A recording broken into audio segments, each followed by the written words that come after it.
what is the best way to reach the US Hispanic? And 80% of the US Hispanic say, if you reach to me in Spanish, which is my mother's tongue, they'll appreciate. It's a respect thing. It's a respect. Yeah, Absolutely. respect to the culture. Absolutely. Yep.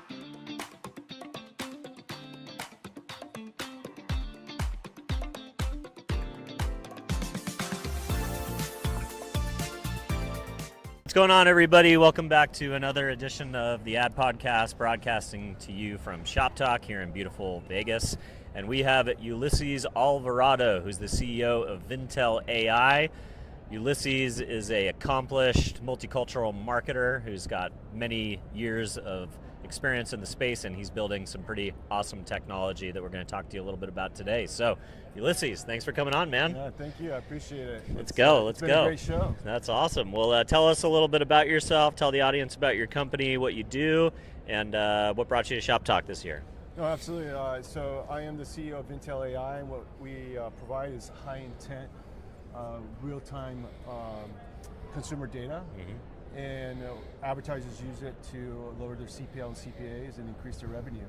At the end of the day, you have Meta, you have Google, you have all these platforms that you're trying to figure out ways and how to lower your costs all the time. And as you could probably see in Reddit, there's a lot of people trying to figure that out now, especially with the new Andromeda. So Andromeda is, Meta's always making these updates that screw everything up, right? Or, absolutely. Or the iPhone is cutting them off from data, or remember the old iOS 14 apocalypse when every DTC company who's dependent on that mobile data from the iPhone kind of got cut off. But so platforms are going to evolve, business models are going to change. But tell us a little bit about what high intent means to you specifically, and what are some of the methodologies that you guys employ to gather those signals and then package them up for advertisers to use. Yeah, so I'll start off with how we gather the data and then how we categorize them as high intent. So the first thing is, have you ever downloaded a free app? Yeah, all the time. All the time. Mean, pretty much a lot. I'd say most of the apps that I download are free. Right, and you just traveled over here. Did you do free Wi-Fi by chance? Oh, big time. Yeah. I mean, I'm on free Wi-Fi right now, just pumping, pumping stuff up and down, trying to get shows out, ship shows. Yeah, so and do some emails while there. We're screwed. We're screwed. Yeah, so you just opt into the ecosystem of 280 million identity graphs that are out there in the United States, right? Wow, so, and a lot of people don't realize that they're already opted in probably 2 or 3 years ago in those free apps. They're free for a reason. Yeah. If it's free, you're the product. That's right. Yeah, and they sell it to a mid-tier, and the mid-tier are the ad networks. So the ad networks are allowed to utilize those identity graphs, and those ad networks then have partners like ourselves. Got it. Okay. Right. Yep. So whenever you visit a website, there's 80 million websites in the United States that have ad networks out of 140. They'll signal us. They'll signal our AI. Say, hey, I think that Dylan might be high intent. He's already pulled up 2 websites that are very similar. He's doing research. He's doing some research. He's going down the consumer funnel. Alert. So we're from the early stages. Exactly. So that's intent for us. Right. So now we categorize it in 3 different ways. We have tier 3, 2, and 1. So that's at the beginning stages.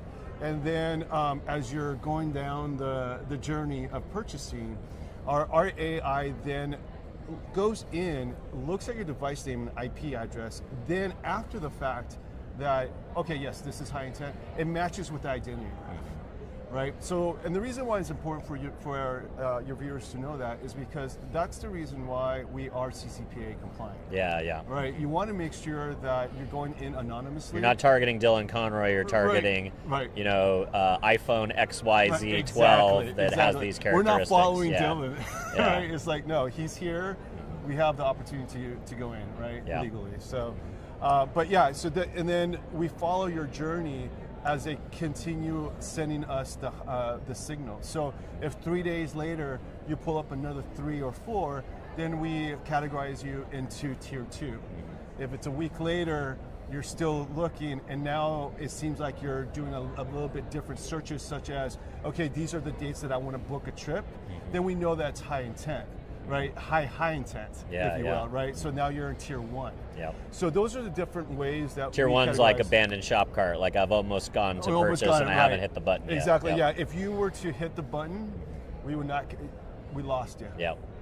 You're out of our database. Got it. Right. Got it. Yeah. Okay. We want, and then if you are looky-loos, where you just go in on one page and not another, then we wouldn't put you on the database. Got it.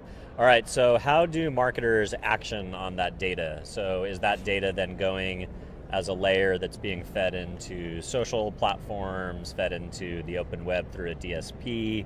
I imagine, there are probably other ways to action that data, but those are the ones that are the most obvious to me. So are you guys like an agency sitting on top of that data and then leveraging DSPs? Are you a DSP? Like, how do you action on that on behalf of brands? That's a great question. No, we are not a DSP. We're not an agency. Okay, interesting. So we're just, we are licensing this data for 280 million, and then we develop technology around it. Got it. So you got a platform. We have a platform that you could go in, and all your viewers right now could go into vintelai.com and get a free preview. Oh, so sweet. you could just go in, put your category in, and just see what pops up. How many people are looking for the last 2 or 7 and 10 days? Wow. So going back to your question in regards to how our advertisers now, there's 2 categories, if you will. One is B2B, right? So if you're going after business, we could do that. And if you're going after consumers, we could do that. Obviously, we could do that. So what you do with that is you upload it to Facebook.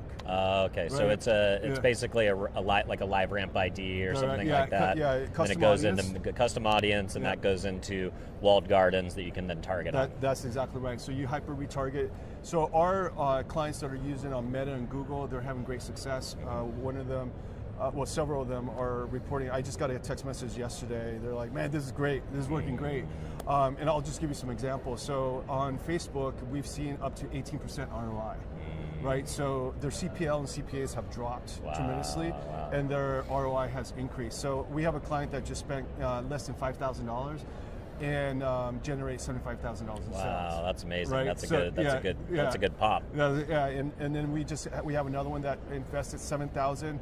It's not at the end of the month yet, so we're going to see what happens. But he's at already 130,000. Holy cow! Yeah, so those are major numbers. So those are major numbers, right? Yeah. And the reason why it's working is because Andromeda, right? As we all know, launched back in June, I think it was, right? And they made another change this year. Again, it's like you got to follow up. They're pushing really hard on AI. Where to a point where the advertisers are now just depending on their ads only. Yeah, it's like Mark Zuckerberg wants to live in a world where all you do is swipe a credit card. That's right. That's all it is. No creatives, no optimization. AI does. It's all black box. Yeah. Trust us, we'll handle it. Trust us, we'll handle it. Yep. Exactly. And then meanwhile, Meta reports to the street that they have a 22% increase in earnings, but then only an 8% increase in inventory. So how did they get that? Well, they just made it more expensive. They made it more expensive. Yeah. That's it. So our data helps guide that AI, right? So, and that's the reason why we get the results. And now Google is a different platform. It's not like Meta. And you have greater success even in Google. Right now we're doing because then you're doing like DB's 360, you're doing display, you're doing YouTube, you're doing search, you're doing Gmail. Shopping. Google Shop ads. I mean, those are probably the most effective. Well, actually all of them are. Wow. So you're really high, and the key is to put ads out there specifically for this group. Don't use the same ads. You got to treat high intenders as high intenders, like it's either an offer or something, like do something to get them off the stool, essentially. Yeah, absolutely, and that's the key, because what at the beginning stage, there's a lot of clients where they were having success, but they were like, how can we optimize this more? Well, let's focus on the ads, because you're just throwing the same ads. Yeah, right? You want creative that speak to the high intenders. Absolutely. Hey, I understand that. Yeah. So I know that there's some type of terms and that we have to abide by, but you want to make sure that the ad is really strong CTA, strong offer. Yeah, absolutely. Love that. Spent a little bit of time during our pre-call talking about Hispanic marketing and multicultural marketing as well. So you've got this great high intender data, but you're also a very big proponent of the idea that Hispanics are more digital native, they spend more on e-commerce, and they're a huge segment of the buying force. In California, they're the majority of the population. Nationally, they probably will be within the next 10 years.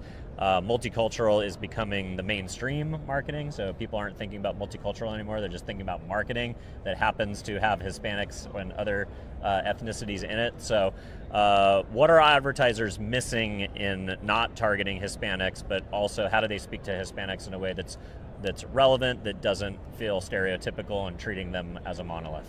Yeah, I think so I talk to probably 2 CEOs a week about US Hispanic, because they are interested in going to multicultural, but they just don't know how to enter it. And the most common question that I get is, what's the financial status of the US Hispanic market? And I don't take offense to that. Sure, It is what it is, right? Yeah. So 20, 30 years ago, yes, maybe we were just only farmers, and we were first generation Americans. Right? Yeah. And I totally understand that. Totally. But now we've grown to a point where the first, second, third generation are now doctors, engineers, their parents lawyers. gave them a better life. Absolutely. They've sent them to college, and now they've got the same buying power, if not more, as homogenous America. Exactly. Yep. So now the question is, how do we reach all the generations, right? A lot of them think that targeting them in English would be fine. Yeah. But what I share with the CEOs is that because we're Google partners and we asked for this internal, it's not that we asked and they did it, they already had it. Yep. Google sent us a internal marketing presentation. And this is what's really interesting, and I think that I'm hoping that your viewers will think about this. Google sent us where they did a study of how many US Hispanics search in Spanish on Google. Spanish, we're not talking about English, right? Yeah, just in Spanish. Yeah, just in Spanish. And what they found, so out of the 66 million US Hispanics that were here in the United States, right? They found 46%. Wow, it's almost half. Yeah, almost half were looking. You know what? Let me take that back. It's 46 million. Oh gosh, yeah, so 46 million. Yeah. Oh, so that's almost 75, that's close to 75. 80%. Yeah. Wow. So, wow. Yeah, so even if they're English as a first language, even if they went to English schools and talk in English with their friends, they still think of Spanish as their first language. That's and right. when they are in the privacy of their own room on a search bar, they type in Spanish. Yeah, absolutely. That's wild. Yeah. So that was a really eye opener, and I show that slide to all the CEOs, and I think it's a really eye opener to them. It's like, wait a minute, okay. So now, what's the strategy? The strategy is to hit both English and Spanish, because there's other studies that you could see. You could also type in Google. What is the best way to reach the U.S. Hispanic? And 80% of the U.S. Hispanic say, if you reach to me in Spanish, which is my mother's tongue, they'll appreciate. It's a respect thing. It's a respect. Yeah, Absolutely. respect to the culture. Absolutely. Yep. So, the numbers can talk to itself. So out of the 66 million, 75% speak Spanish, right? And then, as you can see, 75% are searching in Spanish. 5 million are business owners, right?